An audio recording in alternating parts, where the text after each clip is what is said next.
Price God. கர்த்தருடைய பிள்ளைகளே, இந்த நாள் உங்களுக்கு ஒரு ஆசீர்வாதமான நாளாய் அமைவதாக.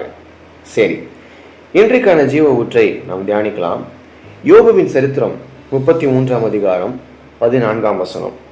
தேவன் ஒரு விசை சொல்லியிருக்கிற காரியத்தை இரண்டாம் விசை பார்த்து திருத்துகிறவர் அல்லவே. ரொம்ப அற்புதமான ஒரு வார்த்தையை யோபுவின் நண்பனாகிய எலிகு இதை பயன்படுத்துகிறார். அதாவது, கர்த்தர் ஒரு முறை அவருடைய வாக்குத்தத்தத்தை கொடுத்துட்டார் அப்படின்னா அதில் ஆண்டவர் மாறுகிறவர் அல்ல. தேவன் ஒரு விசை ஒரு தரிசனம் கொடுத்துட்டார் அப்படின்னா, ஐயோ என்னை மன்னிச்சிரு மகனே, என்னை மன்னிச்சிரு மகளே, நான் தவறாக உனக்கு காண்பிச்சிட்டேன் என்று சொல்லுகிறவர் அல்ல. ஒரு விசை ஆண்டவர் உங்களுக்கு சொப்பனங்களை கொடுத்து வெளிப்படுத்தணும்னு நினச்சிருந்தார் அப்படின்னா, கொடுத்துட்டதுக்கப்புறம் வேற ஏதோ ஒரு நாளில், என் மகனே என் மகளே நீ என்னை மன்னிக்கணும், நான் வேற ஒருத்தவங்களை காண்பிக்கிறதுக்கு பதிலாக அவனுக்கு காமிச்சிட்டேன், அதே போல் நான் தவறுதலாய் சொல்லிட்டேன், அது அப்படி இல்லை, இதை இப்படி திருத்தி எழுதிக்கோ, நான் அதை அப்படி சொல்லிட்டேன், இது இப்படியா நீ எடுத்துக்கோ என்று ஒருபோதும் நாம் ஆராதிக்கிற ஆண்டவர் சொல்லுகிறவர் அல்ல. அவர் அழகாக பயன்படுத்துகிறாரு.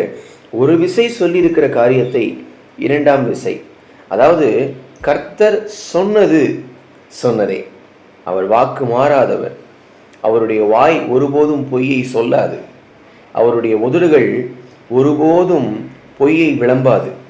ஏன் தெரியுமா? நாம் ஆராதிக்கிற ஆண்டவர் சர்வ ஞானிங்க. நாம் ஆராதிக்கிற ஆண்டவர் தேவனுடைய பிள்ளைகளே, அவரை போல சிந்தனை சிற்பி இந்த உலகத்தில் நீங்கள் எங்கேயுமே கண்டுபிடிக்க முடியாது. ஏன் தெரியுமா? அவர் எதை சொன்னால் அது நேர்த்தியாக இருக்கும் என்பது அவருக்கு நல்லா தெரியும். எப்படி செய்தால் இது அற்புதமாக நடந்து முடியும் என்பது தேவனுக்கு தெரியும்.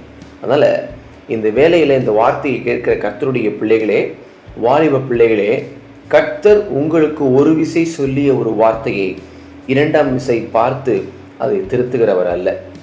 அதனால் என் வாழ்க்கையில் ஆண்டவர் வாக்குத்தத்தம் கொடுத்தாரு, என் வாழ்க்கையில் கர்த்தர் தரிசனங்கள் கொடுத்தாரு, எனக்கென்று கர்த்தர் பிரத்யட்சமாக பேசியிருந்தாரு, அதெல்லாம் என்ன ஆச்சோ, அதெல்லாம் கர்த்தர் மறந்துட்டாரோ, சொன்னதெல்லாம் கர்த்தருடைய நினைவில் இல்லையோ என்கிற எண்ணங்கள் கலக்கங்கள் வேண்டாம்.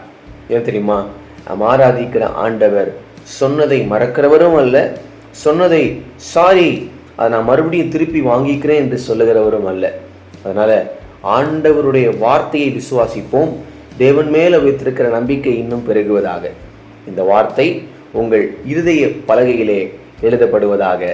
May God bless you.